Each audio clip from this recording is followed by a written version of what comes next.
Douglas, I sure hope you're in a good mood today. I'm in a great mood, Bob. What does it say there? Big, mean, and ugly. That's the people that like me. What does it say on your bag? My name, Ox. I don't want Ox to get Baker. lost. Ox Baker. Yes.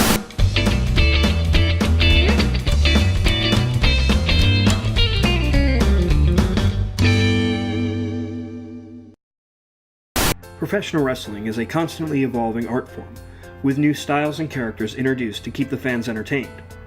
Between the straight-laced athletes of the 1960s to the flamboyant characters of the 1980s, the 70s were a time of transition, with a new style of wrestler gaining popularity.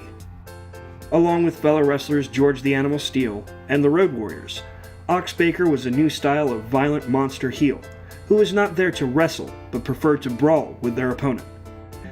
Real name Douglas Baker, Ox would build his reputation with the catchphrase, "I like to hurt people," and back it up with his finishing maneuver, the Heart Punch, later renamed the Hurt Punch. At 6'5" and weighing 350 pounds, Baker's nickname was an obvious reference to his physical might. Ox began his in-ring career in 1964, developing the character of Arkansas Ox, a friendly country simpleton with horn-rimmed glasses and a clean-cut All-American look. Ox found a moderate level of success as a face, until 1970, when he turned heel, shaved his head, and grew his signature jet-black Fu Manchu mustache and wild bushy eyebrows, a look he would maintain for the rest of his life. As many of his contemporaries, Ox was a journeyman wrestler who made the rounds wrestling for the AWA, the WWF, and various territories of the NWA.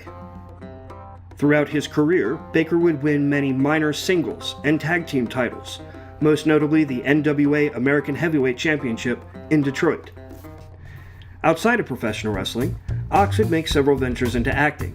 His most memorable role was fighting Kurt Russell in the film Escape from New York.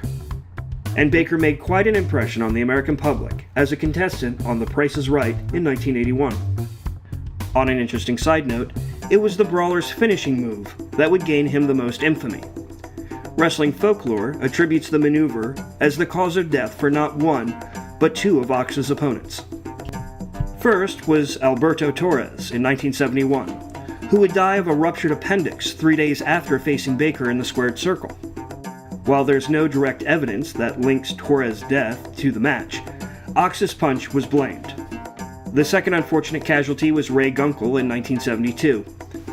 After defeating Ox in a match in Savannah, Georgia, Gunkel would return from the ring and suffer a fatal heart attack backstage.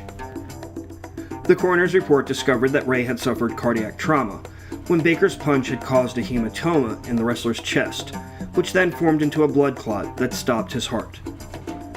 The report found that at 48, Gunkel was suffering from undiagnosed heart disease, and since indulging in a particularly large dinner the night before, Ray had been complaining of cardiac symptoms at the time that he entered the ring. Ox would use the heat from the two incidents to solidify his reputation as one of the most dangerous opponents in professional wrestling.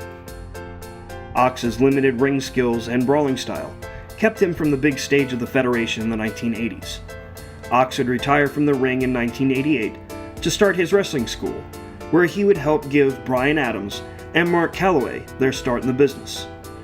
Ox Baker passed away on October 20th, 2014, at the age of 80, after suffering a heart attack earlier in the year.